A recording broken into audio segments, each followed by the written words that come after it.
O Tribunal Superior Eleitoral diplomou hoje o presidente eleito Jair Bolsonaro e o vice Hamilton Mourão. Jair Bolsonaro chegou cedo na base aérea do Galeão, no Rio de Janeiro. Estava acompanhado da mulher Michele, da filha Laura e do futuro ministro da Economia, Paulo Guedes. Pouco antes do meio-dia, eles desembarcaram em Brasília.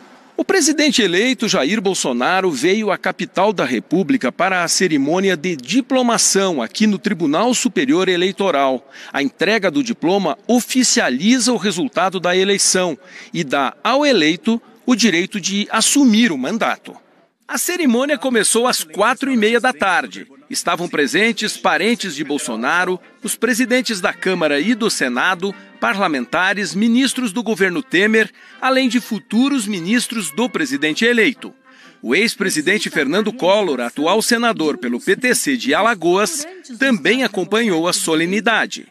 O primeiro a ser diplomado foi o presidente eleito, Jair Bolsonaro. E depois o vice. Rosa Weber leu o texto dos diplomas. Pela vontade do povo brasileiro, expressa nas urnas em 28 de outubro de 2018, Jair Messias Bolsonaro, candidato pela coligação Brasil acima de tudo, Deus acima de todos, PSL-PRTB, foi eleito presidente da República Federativa do Brasil. Em testemunho deste fato, a Justiça Eleitoral expediu-lhe este diploma, que o habilita à investidura no cargo perante o Congresso Nacional em 1º de janeiro de 2019, nos termos da Constituição. Depois, o presidente eleito discursou.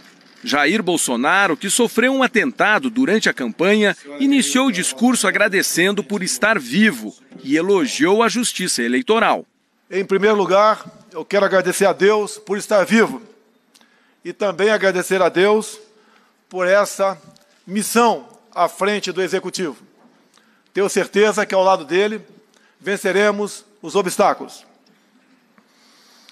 Parabenizo aqui a família da Justiça Eleitoral pelo extraordinário trabalho realizado nas eleições de outubro do corrente ano. Bolsonaro, que durante as eleições chegou a questionar a segurança e a lisura das urnas eletrônicas, disse ter sido eleito em eleições justas. Trata-se do reconhecimento de que o povo escolheu seus representantes em eleições livres e justas, como determina a nossa Constituição. Não poderia estar mais honrado com a confiança demonstrada pelo povo brasileiro. Essa vitória não é só minha. O caminho que me trouxe aqui foi longo e nem sempre foi fácil. Durante a minha vida pública, como militar, vereador e deputado federal, sempre me pautei pela defesa dos valores da família, pelos interesses do Brasil e pela soberania nacional. O presidente eleito pediu a confiança de quem não votou nele e afirmou que vai governar para todos. Agradeço muito especialmente aos mais de 57 milhões de brasileiros que honraram com o seu voto. Aos que não me apoiaram, peço sua confiança para construirmos juntos um futuro melhor para o nosso país. A partir de 1º de janeiro, serei o presidente dos 210 milhões de brasileiros. Governarei em benefício de todos, sem distinção de origem social, raça, sexo, cor, idade ou religião. Com humildade, coragem e perseverança, e tendo fé em Deus para iluminar minhas decisões, me dedicarei dia e noite ao objetivo que nos une: a construção de um Brasil próspero, justo, seguro e que ocupe o lugar que lhe cabe entre as grandes nações do mundo. Bolsonaro destacou que foi eleito graças a desejos de mudança e rechaçou práticas que, segundo ele, retardaram o progresso, como a corrupção. Os desejos de mudança foram expressos de forma clara nas eleições. A população quer paz e prosperidade, sem abdicar dos valores que caracterizam o povo brasileiro. Nossa gente é trabalhadora, constituída por homens e mulheres, por mães e pais, que criam seus filhos com suor e dedicação, tendo todos a esperança de uma vida digna. gente que não mede esforços para obter o sustento de seus familiares, gente que precisa de um governo que garanta condições adequadas para desenvolver seu potencial com liberdade e criatividade. A construção de uma nação mais justa e desenvolvida requer uma ruptura com práticas que historicamente retardaram o nosso progresso. Não mais a corrupção, não mais a violência, não mais as mentiras, não mais manipulação ideológica, não mais submissão do nosso destino a interesses alheios, não mais mediocridade complacente em detrimento do nosso desenvolvimento. O presidente eleito disse que as novas tecnologias uniram o povo e os seus representantes. Bolsonaro falou em liberdade, respeito, diferenças e ideais. Vivenciamos um novo tempo. As eleições de outubro revelaram uma realidade distinta das práticas do passado. O poder popular não precisa mais de intermediação. As novas tecnologias permitiram uma relação direta entre o eleitor e seus representantes.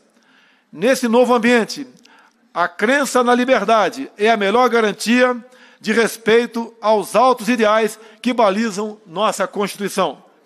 Diferenças são inerentes a uma sociedade múltipla e complexa como a nossa, mas jamais devemos nos afastar dos ideais que nos unem: o amor à pátria e o compromisso com a construção de um presente de paz e de futuro mais próximo.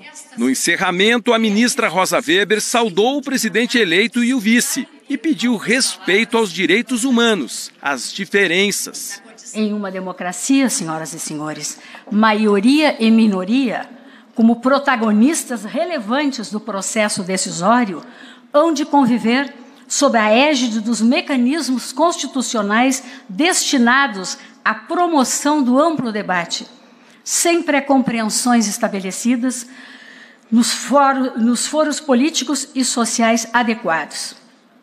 Mais do que isso, a todos os cidadãos, sem qualquer exclusão, se assegura um núcleo essencial de direitos e garantias que não podem ser transgredidos nem ignorados pelas instâncias de poder, nem pelas instituições da sociedade civil, pelo simples fato de não refletirem, em um dado momento histórico, a vontade dos grupos majoritários. Vale insistir, senhoras e senhores, na asserção de que o princípio democrático, expressão vital de nossa crença inabalável na autoridade da Constituição da República, reside não só na observância incondicional da supremacia da ordem jurídica, mas também no respeito às minorias, em especial aquelas estigmatizadas pela situação de vulnerabilidade em que injustamente se acham expostas. Rosa Weber lembrou que logo após a eleição, o presidente eleito foi ao TSE e reafirmou compromisso com a Constituição. A democracia, não nos esqueçamos, repele a noção autoritária do pensamento único. É da essência mesma do regime democrático a convivência dos opostos, pois desta pluralidade resulta a realização de um dos princípios estruturantes do Estado Democrático de Direito, como expressamente proclama a nossa Constituição. Inquestionável é que o Estado brasileiro se encontra comprometido com a efetivação dos direitos humanos. Isto resulta, claro, não só dos deveres assumidos perante a comunidade internacional, mas, sobretudo, pelo que a própria Constituição, que vem de completar 30 anos, determina. Por isso, senhor presidente eleito, de inegável relevo o compromisso de Vossa Excelência, reafirmado nesta casa quando aqui esteve em visita, de que o respeito incondicional pela supremacia da Constituição será o norte do governo de Vossa Excelência, pois, em suas próprias palavras, a Constituição é o norte da democracia. Capitão reformado do Exército Jair Messias Bolsonaro, de 63 anos, será o 38º presidente da República. Bolsonaro foi deputado federal entre 1991 e 2018 e durante toda a campanha eleitoral afirmou que não era um candidato da velha política. Bolsonaro receberá a faixa presidencial do presidente Michel Temer no dia 1º de janeiro. Os mandatos de Bolsonaro e Mourão vão até 31 de dezembro de 2020.